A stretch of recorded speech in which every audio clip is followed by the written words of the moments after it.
আসসালামু আলাইকুম। আজকে আমি ঝটপট আলু পরোটা বানিয়ে দেখাবো। এভাবে আলু পরোটা বানালে খেতে দারুণ টেস্টি হবে। আর মাত্র 10 মিনিট হাতে সময় থাকলে এই পরোটা বানিয়ে খাওয়া যাবে। তাহলে চলুন দেখে নেই। প্রথমে 2টা বড় সাইজের আলু সিদ্ধ করে ম্যাশ করে নিয়েছি। ভালো করে ম্যাশ করে নিতে হবে। তারপরে এর মধ্যে স্বাদমতো লবণ, মরিচের গুঁড়া 1/2 চামচ আর ভাজা জিরার গুঁড়া, ধনিয়া গুঁড়া 1/2 চামচ করে দিয়ে দিচ্ছি। তারপরে কাঁচামরিচ 2টা কুচি করে দিয়ে দিচ্ছি। আর এখানে পেঁয়াজ বেরেস্তা 1/2 কাপ দিয়ে দিচ্ছি। কাঁচা পেঁয়াজ দিলেও হবে, বেরেস্তা করলে বেশি ভালো হবে। আটা দিয়ে দিচ্ছে 1 কাপ। এখন ভালো করে মাখিয়ে নিচ্ছে। এখানে পানি দিতে হবে না, আলু আছে, আলু দিয়েই মাখানো হয়ে যাবে।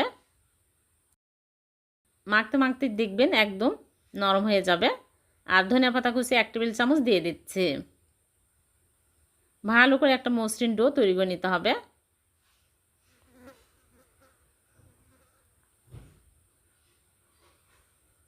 ভালো করে মাখিয়ে নিয়েছি। এখন আমি এর মধ্যে 1 চামচ বাটার দিয়ে দিচ্ছি।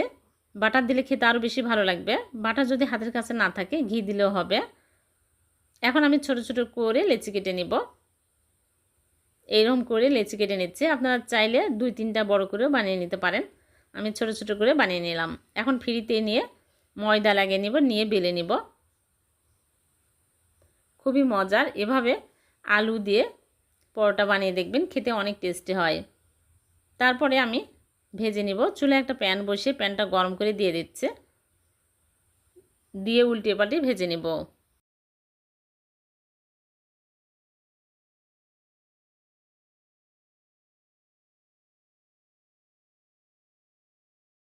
দুই পাশে ভেজে নিয়েছি। এখন আমি বাটার দিয়ে দিচ্ছি 1 টেবিল চামচ। দিয়ে ভালো করে উল্টিয়ে পাল্টিয়ে ভেজে নেব। বাটারের পরিবর্তে ঘিও দেওয়া যাবে, কিন্তু বাটার দিলে বেশি টেস্টি হবে।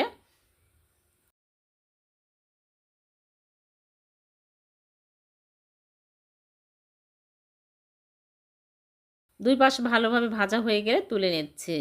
সবগুলো এরকম করে ভেজে তুলে নিলাম। হয়ে গেল আলু দিয়ে মজাদার পরোটা। এভাবে আলু পরোটা বানিয়ে দেখবেন, খেতে এতটাই টেস্টি হবে। সকালে ঝটপট বানিয়ে